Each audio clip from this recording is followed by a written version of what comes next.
नमस्कार, स्वागत है आप सभी का दोबारा डिफाइंस पर। हम बात करने आ रहे हैं आज ताइवान इलेक्शंस के बारे में। देखिए, कल ही कंडक्ट हुए ताइवान के इलेक्शंस में प्रेसिडेंट इलेक्ट हुए हैं लाई चिंगते। इन्होंने चुनाव जीता है ताइवान के राष्ट्रपति पद का, और इससे पहले ये वाइस प्रेसिडेंट के पद पे काम कर रहे थे। इनकी पार्टी का नाम है डेमोक्रेटिक पीपल्स पार्टी। ये पार्टी हमेशा से चीन विरोधी मानी जाती रही है और ये ताइवान की आज़ादी की समर्थक रही है। और डीपीपी लगातार तीसरी बार चुनाव जीत करके सत्ता में वापसी कर रही है। देखिए, जिस तरह से जियोपॉलिटिकल टेंशन्स दुनिया भर में बढ़ते जा रहे हैं, पिछले 2 सालों से रूस और यूक्रेन आपस में उलझे हुए हैं। अभी 3-4 महीनों से इसराइल और हमास के बीच भी लड़ाई चली रही है, और अभी 2 दिनों पहले ही अमेरिका और ब्रिटेन ने यमन में हुथी विद्रोहियों के ऊपर स्ट्राइक किया है। इन सब बातों से अगर हम आगे देखें कि ऐसा कौन सा और विश्व का इलाका है, क्षेत्र है, जहाँ पर एक नई तरह की जंग की आहट हमें सुनाई दे रही है, वो इलाका है साउथ चाइना सी का, और जिसके सेंटर में लगभग हम कह लें तो ताइवान वहाँ पर बसा हुआ है। अब आगे हम बात करते हैं चाइना के साथ टेंशन्स कहाँ कहाँ शुरू होती हैं। देखिए, इसकी हिस्ट्री तो यहीं शुरू होती है कि जब से 1949 में चाइना में कम्युनिस्ट पार्टी का शासन स्थापित हुआ है, और उसके बाद से ही नेशनलिस्ट पार्टी को, जो कोमिंतांग पार्टी है KMT, उसको वहाँ से भागना पड़ा मेनलैंड चाइना से, और उसके बाद से ही उन्होंने ताइवान में आकर के शरण ली, वहाँ सरकार बनाई, धीरे धीरे वहाँ डेमोक्रेसी की स्थापना हुई। तो इस तरह से एक देश तो है ये, लेकिन 2 तरह के सिस्टम्स यहाँ पे बन चुके हैं। जहाँ मेनलैंड चाइना में एक ऑटोक्रेसी की तरह काम करने वाली सरकार है, जिसमें कम्युनिस्ट पार्टी का शासन है, वहाँ डेमोक्रेसी नहीं है। वहीं ताइवान में पूरी तरह से डेमोक्रेसी है, लगातार वहाँ पे रेगुलर इंटरवल्स पे चुनाव होते हैं, और अच्छे से वो अपना काम करती है सरकार।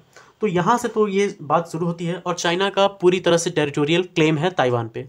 यानी चीन यही कहता है बार बार कि चाइना एक है, वन चाइना पॉलिसी को वो मानता है, और उसमें ताइवान को कहता है ये एक विद्रोही राज्य है, यानी एक विद्रोही प्रांत है, जिसे किसी न किसी सूरत में हर हाल में हमें चाइना में दोबारा वापस मिलाना है। अब इसने हम अच्छे से हमने समझ लिया। अब बात करते हैं चाइना ने इसे रिएक्ट कैसे किया है इस पूरे मुद्दे पर, क्योंकि डेमोक्रेटिक सेटअप है, और चाइना इस बात को कैसे बचा पा रहा है ये बहुत मुश्किल है समझना, लेकिन फिर भी चाइना ने इस बात को कहा है और इस पर अपना रिएक्शन दिया। हम इसे समझते हैं। देखिए, चाइना ने कहा है reunification with Taiwan was still inevitable, यानी ताइवान के साथ उनका रीयूनिफिकेशन इनएविटेबल है, यानी अपरिहार्य है, ये होकर ही रहेगा, इसे कोई रोक नहीं सकता।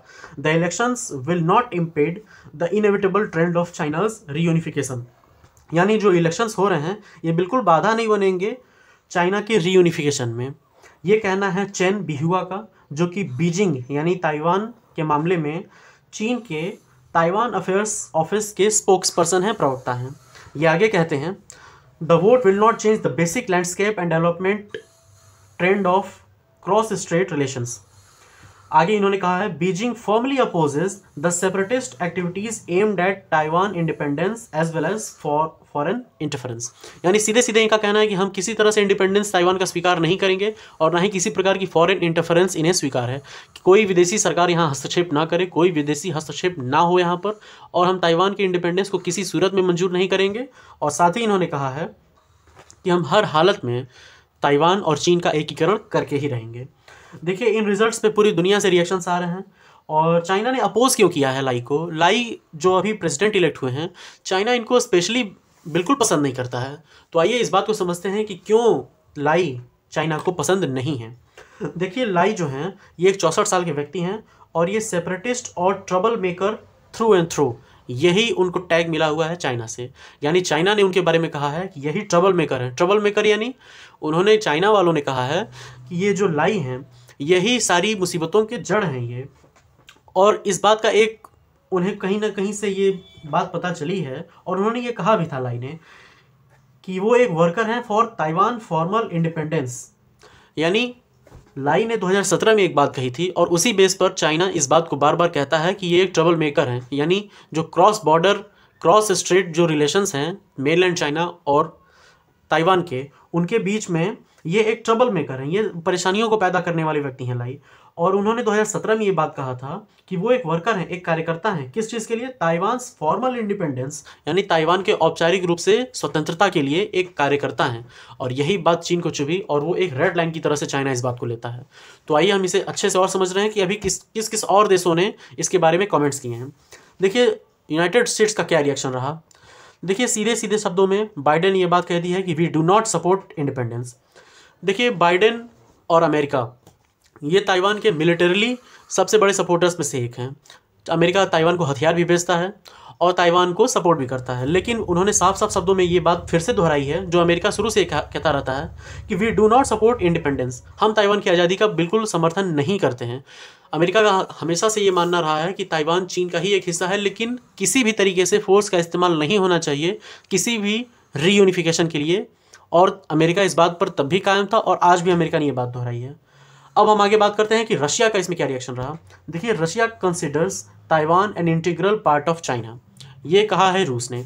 यानी रूस का सीधे सीधे ये कहना है कि ताइवान तो भाई चाइना का ही हिस्सा है, इसमें कोई शक नहीं है। ये बात रूस ने कही है। रूस कहीं ना कहीं इस बात को ये कहना चाह रहा है कि हम सपोर्ट कर रहे हैं चाइना को ताइवान पर, तो बदले में चाइना भी सपोर्ट करेगा यूक्रेन पर रशिया के क्लेम्स को। ये हम इस बात को समझ सकते हैं। अब देखिए, चीन ताइवान के पीछे क्यों पड़ा है, तो उसका रिलेशन है, आपको सबको पता है। हिस्टोरिकल क्लेम्स तो हैं ही हैं, साथ ही एक बहुत ही इंपॉर्टेंट जियोपॉलिटिकल एस्पेक्ट है जिस कारण से चाइना ताइवान को किसी भी हाल में नहीं छोड़ना चाह रहा है।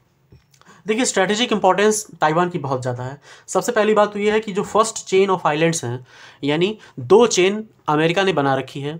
ये ऐसी चेन नहीं है कि जिसे हम देख सकते हैं, ये एक ऐसी चेन है जो इनविजिबल है, जिसे देखा नहीं जा सकता, लेकिन अच्छे से समझा जा सकता है इस बात को।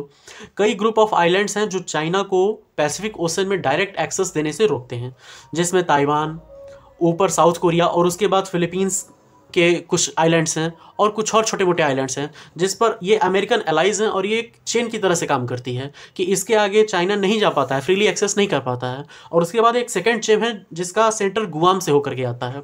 तो ये 2 चेन्स हैं। इसी बात से कहा जा रहा है कि ये फर्स्ट चेन ऑफ आइलैंड्स पे इसका कब्जा हो जाएगा चाइना का, अगर चाइना ताइवान पे कब्जा कर लेता है। दूसरी बात है free access to Pacific ocean.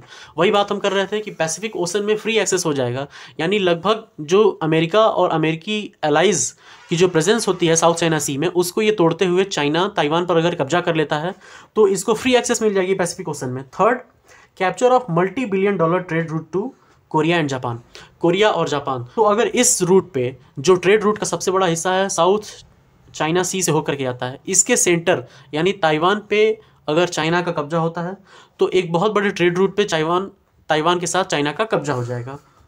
Third है, ये इजीली टारगेट कर सकते हैं सेकंड चेन ऑफ आइलैंड्स को। अभी हमने इस बात के बारे में पहली बात की थी कि जो सेकंड चेन है यूएसए की, उस पर ये अच्छे से टारगेट कर सकते हैं। अब इन सारी बातों के बाद हम अपने बात करते हैं अपने देश भारत के बारे में। देखिए, अगर चाइना का कंट्रोल हो जाता है ताइवान पर तो ये भारत के लिए बहुत अच्छा सिनेरियो नहीं होगा, क्योंकि इसके बाद टेरिटोरियल एम्बिशंस पे चाइना और आगे बढ़ सकता है।